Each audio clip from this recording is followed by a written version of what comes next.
নাম কীৰ্তন ষড়যন্ত্ৰ বন্ধ কৰো, বন্ধ কৰো, বন্ধ কৰো।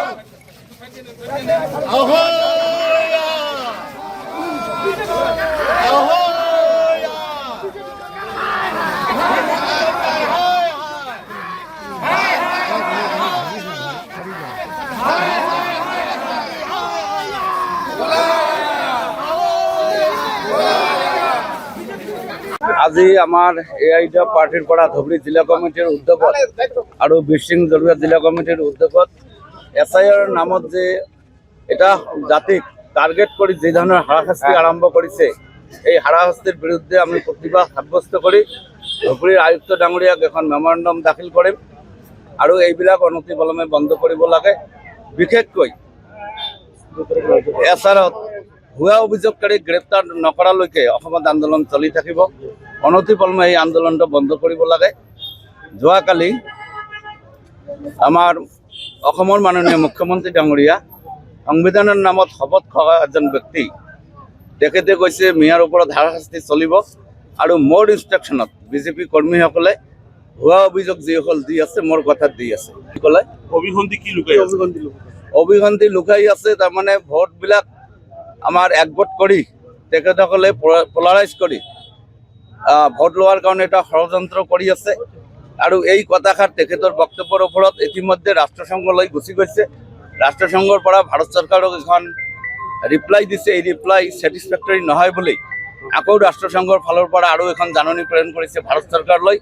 আৰু অনতিপলমে আমি এজন সংবিধানৰ নামত শপত খোৱা ব্যক্তিক এনেকুৱা কথা বাৰ্তা কোৱাৰ কাৰণে অনতিপলমে আইনৰ আওতাত আনি গ্ৰেপ্তাৰ কৰিব লাগে বুলি আৰু মুখ্যমন্ত্ৰীৰ পৰা তেখেত পদত্যাগ কৰিব লাগে বুলি আমালোকৰ এআইডিএফৰ তথা সংখ্যালঘু সম্প্ৰদায়ৰ মানুহৰ এটা দাবী।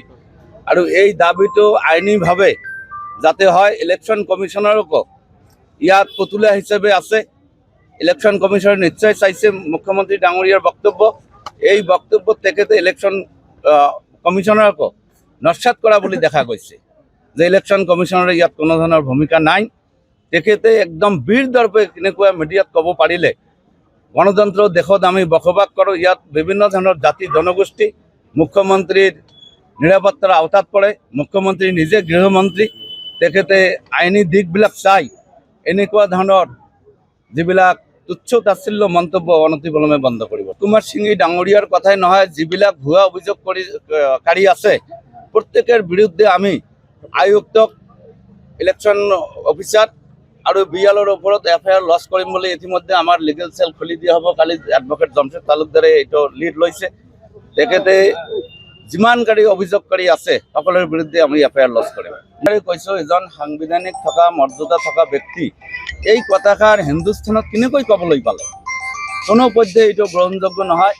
মোদী ডাঙৰীয়া, অমিত শ্বাহ ডাঙৰীয়া গৃহমন্ত্ৰী এইবিলাক দায়িত্ব আছে। এই কথাষাৰ ওপৰত মুখ্যমন্ত্ৰীক অনতিপলমে পদত্যাগ কৰিব লাগে বুলি বিভিন্ন পক্ষত দাবী উঠিছে আৰু সজৰি এআইডিএফ কৰ্মীও দাবী উত্থাপন কৰিছে।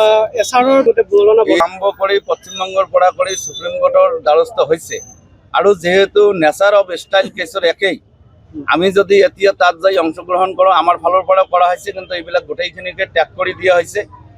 আৰু আমাৰ অসমত দেখা দেখি যিবিলাক মানুহ ফৰ্ম নম্বৰ 7 হতুৱাই ভোটাৰ লিষ্টৰ পৰা নাম বানচাল কৰাৰ যি ষড়যন্ত্ৰ চলি আছে, ইতিমধ্যে ধুবুৰীতো দিছে, ধুবুৰী জিলাৰ বিভিন্ন প্ৰান্তত বিভিন্ন সমষ্টিত দিছে। আৰু এইবিলাক হাৰাশাস্তিৰ নামত, হিয়াৰিঙৰ নামত যি ধৰণৰ হাৰাশাস্তি চলি আছে, কালি বিলেখীপাৰাত এটা অপ্ৰীতিকৰ ঘটনা হৈছে। চাৰ্কল অফিচাৰজন পাব্লিকত এজন মহিলা মানুহ শাৰীৰিকভাৱে আক্ৰমণ কৰাত তেখেতসকলে পদ অৱৰোধ কৰিছিল। এতিয়া FIR লঞ্চ কৰি আমাৰ নিৰীহ পাব্লিকৰ ওপৰত যি অত্যাচাৰ কৰিছে, এই অত্যাচাৰবিলাক অনতিপলমে মাননীয় মুখ্যমন্ত্ৰী ডাঙৰীয়া বন্ধ কৰিছে। আৰ্টিকেল 19 ভায়োলেট কৰা হৈছে। এইটো দি হৈছে আৰ্টিকেল 19 ভায়োলেট কৰা হৈছে। প্ৰতিজনে এজন গণতান্ত্ৰিকভাৱে ডেমক্ৰেটিক ৱেত তেওঁলোকে ভোট দিব পাৰিব। আৰু এইটো কৰা হৈছে বিশেষকৈ যিটো গোলকগঞ্জৰ কথা কওঁ, গোলকগঞ্জৰ ভিতৰত 9026জন মানুহৰ বিৰুদ্ধে ভুৱা অভিযোগ দিয়া হৈছে। ইতিমধ্যে এজন ৰামচন্দ্ৰ ৰায় নামে এজন অনা হৈছিল, তেওঁৰ বিৰুদ্ধে FIR দিয়া হৈছে। আমি ইতিমধ্যে আমাৰ ডিষ্ট্ৰিক্ট প্ৰেচিডেণ্ট সাহেবে লিগেল চেলৰ কথা কৈছে, মই দায়িত্বত আছোঁ। আমাৰ পৰা 30-40জন উকিল আছে। আমি কিছুমান FIR দিম আৰু BLবিলাকো ষড়যন্ত্ৰ, ইয়াৰ লগত চৰকাৰৰ লগত ষড়যন্ত্ৰ জড়িত হৈ আছে। এইবোৰৰ বিৰুদ্ধে আমি ৰবিবাৰলৈকে আমি আপোনাৰ কৰিম এফআইআৰ লজ কৰিম আৰু যদি সম্বৰলৈকে যদি আমাৰ যিমানখিনি মানে এইবিলাক ভুৱা অভিযোগকাৰী আছে তেওঁলোকে যদি এৰেষ্ট নকৰে তেনেহ'লে গণতান্ত্ৰিক ডেমক্ৰেটিক ৱেত আমি জঙ্গী আন্দোলনলৈ গুচি যাম আৰু নহ'লে নেশ্যনেল হাইৱেত আমি ব্লক কৰি ইয়াৰ প্ৰতিবাদ সাব্যস্ত কৰি আৰু দাবী জনাওঁ যে হিমন্ত বিশ্ব শৰ্মা চামক আমি দাবী জনাওঁ যে যিহেতু 2026 10 ফেব্ৰুৱাৰীত মানে ভোটাৰ লিষ্ট পাব্লিছ হ'ব এজনেও যদি যাতে ভোটাৰ লিষ্টৰ পৰা বিৰত নাথাকে নহ'লে হ'ব কি আমি ডেমক্ৰেটিক ৱেত তেনে ভোট যদি বৰ্জন কৰা হয় সবেই ইতিমধ্যে কৈছে যিবিলাক ভুক্তভোগী হৈছে তেওঁলোকে কৈছে ভোট নিদিব ভোটেই যদি নিদিয়ে আপোনাৰ ভোট কৰাৰ পৰা আপুনি পাব ভোট চুৰি কৰি আপুনি বিভিন্ন অভিযোগ আছে ভোট চুৰি কৰা এতিয়া মানে সিহঁতে ভোটৰ পৰা বিৰত ৰখাৰ অভিযোগ কৰিছে এইবিলাক ভুৱা অভিযোগকাৰী গ্ৰেপ্তাৰ কৰিব লাগে আৰু আপোনাৰ যদি লাজ বিন্দু পৰিমাণে লাজ আছে এই আবহাওয়া মন্তব্য দি মানুহক গণতন্ত্ৰৰ যিটো চতুৰ্থ স্তম্ভ গোটেইখিনি বোলে জানে গতিকে তেওঁক আমি আইজিবি আৰু ডিজিবি কৈছো সুমতে তাৰ আগত এফআইআৰ ল'ব লাগে আৰু সুমতে তেওঁক এৰেষ্ট কৰি তেওঁক আবদ্ধ কৰি ৰখা লাগে আৰু নিয়াৰ যিটো ইলেকশ্যন যিটো হ'ব ফেয়াৰ ইলেকশ্যন হ'ব লাগে কোনে কিমান ভোট পায় তেতিয়া দেখা যাব ইয়াৰত ভোট হ'ব ইলেকশ্যন হ'ব যিটো সেইটো ইয়াৰত এনেকৈ আচাৰ কৰিব নোৱাৰে এইটো কমচে কম এবছৰমান আগত কৰিব লাগে এজ পাৰ কনষ্টিটিউশ্যন সেইকাৰণে চাব গতিকে এইবিলাক মানে নজনাকৈ এনেকৈ কাম কৰি আছে গতিকে ইয়াৰ বিৰুদ্ধে আমি প্ৰতিবাদ কৰিছোঁ আমি সংবিধানক ইয়াত আমি প্ৰতিবাদ কৰিম চেলেঞ্জ কৰিম সুপ্ৰিম কোৰ্টত আমাৰ কেছ দায়েৰ কৰাৰ কাৰণে ইতিমধ্যে লিগেল চেলক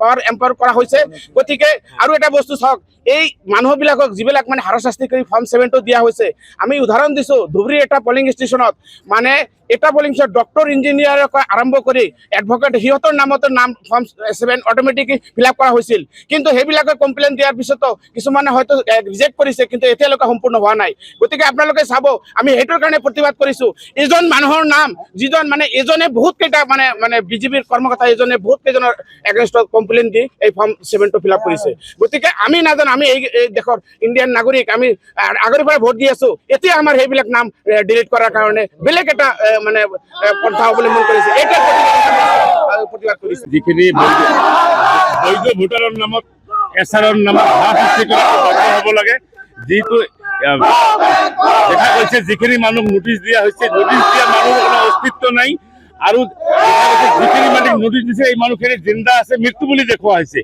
এনেকুৱা অৰাজকতা অচিৰেই বন্ধ হ'ব লাগে এইটো ভোট প্লুৰেলাইজেশ্যন নামত এনেকৈ অৰাজক নচলিব এইটো বন্ধ হ'ব লাগে অতি সোনকালে আৰু মুখ্যমন্ত্ৰীৰ কিমান পাতলীয়া মন্তব্য এইটো কেতিয়াও গ্ৰহণযোগ্য হ'ব নোৱাৰে যিহেতু সাংবিধানিক পদত থাকি এজন মুখ্যমন্ত্ৰী সকলো স্তৰৰ ৰাইজক লগত লৈ কাম কৰিব লাগে কিন্তু দেখা গৈছে এটা বিশেষ জনগোষ্ঠীক টাৰ্গেট কৰি মই পলিচানি কৰিম মই টাং কৰিম মানে ৰিক্সাৱালাক 5 টকাৰ জেগাত 4 টকা দিব লাগে এনেকুৱা টুলুঙা মন্তব্য কৰি ৰাইজক সাধাৰণ ৰাইজৰ বিপৰীতে কৰা মন্তব্য আৰু বিজেপি আৰএছএছৰ মানুহক উত্তেজনি দি কিনে কমপ্লেইন দি কিনে জেনুইন ইণ্ডিয়ান চিটিজেনক হাৰাশাস্তি কৰি আচাৰৰ নামত যিখিনি হাৰাশাস্তি হৈছে এইখিনি বন্ধ হ'ব লাগে যিকোনো খবৰৰ বাবে যোগাযোগ কৰক আমাৰ এই নম্বৰত 9181 307 2221